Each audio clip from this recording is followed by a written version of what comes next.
ایک سلسلہ بیماری کا جو میڈیکلی ٹھیک ہو جاتا ہے, آپ دوائی دیتے ہیں, آپ رپورٹ کر دیتے ہیں, سال لگے گا, کینسر ہے, ایڈس کچھ بھی ہے. کلام الہی سے کسی بھی بیماری کا علاج ممکن ہے. میں خود ٹھیک ہوا سورۃ رحمان سے, سبحان اللہ. ٹھیک ہے, تو سورۃ رحمان پھونک مارنے سے. اچھا آپ جن کی بات نہیں میں ابھی اس طرف 1 منٹ بعد آؤں گا, لیکن میں حقیقت پہ آ رہا ہوں. جیسے آپ ٹھیک ہوئے, سورہ رحمان نو ڈاؤٹ ہمارے اپنے استاد گرامی. اس سب میں اپنا ہونا چاہیے نا, مطلب اس سب آپ خود پڑھیں, خود سنیں. اس سب میں آپ مجھے بتائیں, اگر آپ انسان ہیں اور آپ کی اللہ سے لا لگنی ہے, ٹھیک ہے, تو آپ کو اس کے لیے کسی سہارے کی ضرورت ہے؟ کوئی ضرورت. آپ عورت کے ساتھ عشق میں, عورت کے ساتھ اگر آپ محبت یا عشق کرتے ہیں, کوئی دوسرا مرد برداشت کر لیں گے؟ سوال ہی پیدا نہیں. تو پھر جب اللہ سے عشق کرتے ہیں تو پھر راستے کیوں ڈھونڈتے ہیں, پھر ڈائریکٹ کیوں نہیں ہوتے؟ میں ایک اور دفعہ رپیٹ کر رہا ہوں, آپ کی والدہ ہیں, آپ سوئے ہوئے ہیں, ماما مجھے اللہ اللہ پڑھ کے دم کر دیں, بچے کرتے ہیں. اب وہ بچے کو امین ہو سکتا ہے ایتھروسین دے بھی دیا, پلا بھی دیا ہے, کچھ کال پولی پلا, کچھ بھی ہے, دوائی دے دی, وہ تو آپ کے گھر کے وسیلے ہیں نا, تو وہ ٹھیک ہو جاتا ہے بچہ.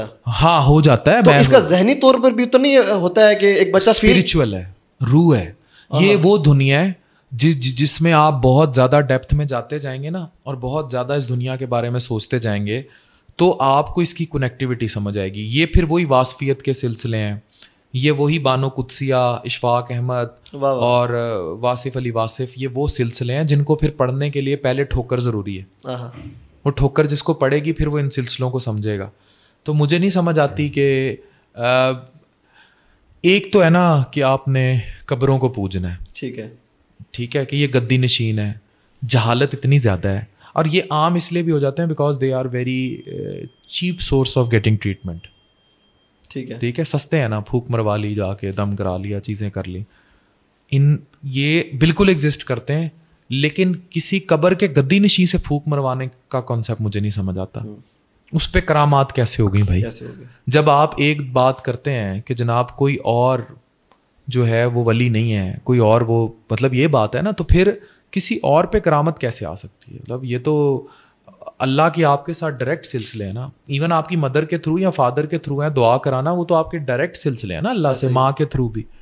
لیکن ایک third party, you do not know ہم, اور وہ کوئی قبروں کی وجہ سے آگے کوئی گدی نشینی پیری مریدی میں پڑا ہے, اس کا باپ پیر تھا, پھر بیٹا پیر ہے, اور آپ ادھر پھوکے مروانے جا رہے ہیں, کسی سے بھی وہ نہیں سمجھ آتا. تو 24 مارچ میں آج ہم بیٹھے ہوئے ہیں, اور آج آپ کے ایک بھائی بلاوڑا شریف پہنچے ہوئے ہیں, اس شف گھر میں جو کیا کہیں گے, جس میں چین بھی نکل رہی ہے, کیلے بھی نکل رہے ہیں. اویئرنیس ہو گئی, ہو جائے گی, اویئرنیس ہو گئی. فتح کا پرچم کون اٹھا سکتا ہے, یا کس کو اٹھانا چاہیے, یا کس کو سمجھ آئے گی؟ فتح کا پرچم تو اٹھ گیا نا, اتنی اویئرنیس ہو گئی, اتنے لوگوں کو پتہ لگ گیا.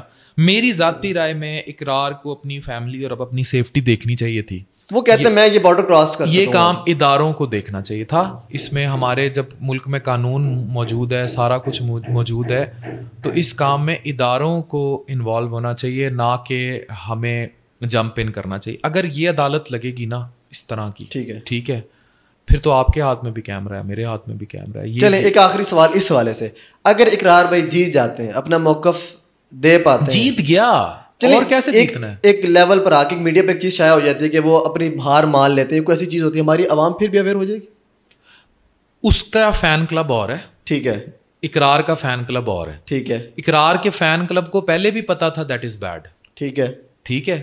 اب میں یا عبداللہ عاصم یا ہم لوگ تو کبھی نہیں جائیں گے پھونک مروانے, ہم نے جاتے ہیں, ہم بھی دم درود کرانے جاتے ہیں, لیکن وہی نو جن کے ہاتھ پہ بیعت ہے یا ان کا بیک گراؤنڈ کیا ہے, ٹھیک ہے. اب ان کی اتنے سالوں سے ایک بنی ہوئی پیری مریدی ایون فیملی کی, اور وہ سب چلی آ رہی ہے. ڈو یو تھنک وہ کلب ہٹے گا؟ وہ کلب زیادہ فیمس ہو گیا, وہ مجبور بھی ہیں, پاپولیرٹی بھی بڑھ گئی اس کی, ڈبل ٹرپل ہو گئی. جی, جو اویئرڈ کلب ہے اسے تو پہلے ہی پتا ہے کہ یہ چیز نہیں ہے. اس طرح کیسے کیسے واقعات آپ کے سامنے آ رہے ہیں کہ مائیں رو رہی ہیں آگے کلپس کی صورت میں کہ ہماری بیٹی کے ساتھ فلاں ہوا, بیٹے کے ساتھ فلاں ہوا, جگر کا فلاں مسئلہ تھا, دیکھیں یہ اچھا میری بات سنیں,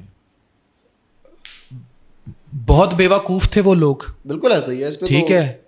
اب اگر ایک بندہ جاہل ہو, مطلب اگر ایک بندہ یہ کہے کہ اس نے کہا میری بیٹی کو کنویں میں پھینک دو اور میں نے کنویں میں پھینک دیا, ٹھیک ہے, تو آپ کو اللہ میاں نے عقل بوجھ نہیں دی تھی, ٹھیک ہے. آپ اتنے زیادہ دماغ سے آ رہی ہیں کہ کوئی کہتا رہے اس کی بلی چڑھا دو تو آپ بلی چڑھا دیں, ٹھیک ہے. آپ اپنے عقیدے کا بھی تو حساب دیں نا. جو کیمرے پہ آ رہے ہیں, یہ میں اقرار یا شف کی کسی طرف جھکاؤ نہیں کر رہا, میں ایک الگ بات کر رہا ہوں. اور بھائی اپنا بھی تو حساب دو, اپنا بھی تو کیتھیریسس کرو. جو اب تم کہہ رہے ہو میں اپنی چھوٹی بیٹی کو اس کے دھوکے میں لے جاتا, بھائی تو چوچو موچو کاکا تھا, ہاتھ میں جھنجھنا پکڑ کے پھرتا تھا, ایسی بات تجھے نہیں پتا کہ بیٹی کا علاج کرانا ہے تو میں نے کسی پیڈس کے وارڈ میں لے کے جانا ہے, کسی پیڈیٹیشین کو دکھانا ہے, کسی اسپیشلسٹ کو دکھانا ہے. پہلے تو اپنے ایمان کا تو حساب دے. صحیح بات ہے. جو لوگ اس کے پاس جاتے رہے وہ اپنے ایمان کا تو حساب دیں. آپ میں یا دائم اپنی بیٹی یا اپنے بیٹے کو اٹھا کے کیوں جائیں گے دم درود کراتے رہیں گے اور اس کو کسی ڈاکٹر کو نہیں دکھائیں گے؟ تو پہلے اپنے ایمان عقیدے کا تو حساب دے, پھر تو بات کر کے فلانا ایسے. اس طرح تو درجنوں بیٹھے ہیں, گلی گلی میں بیٹھے ہیں, ایسا ہی ہے. تو اپنا کوئی کیتھیریسس نہیں. اس معاشرے میں سارے قصور دوسروں کے ہیں.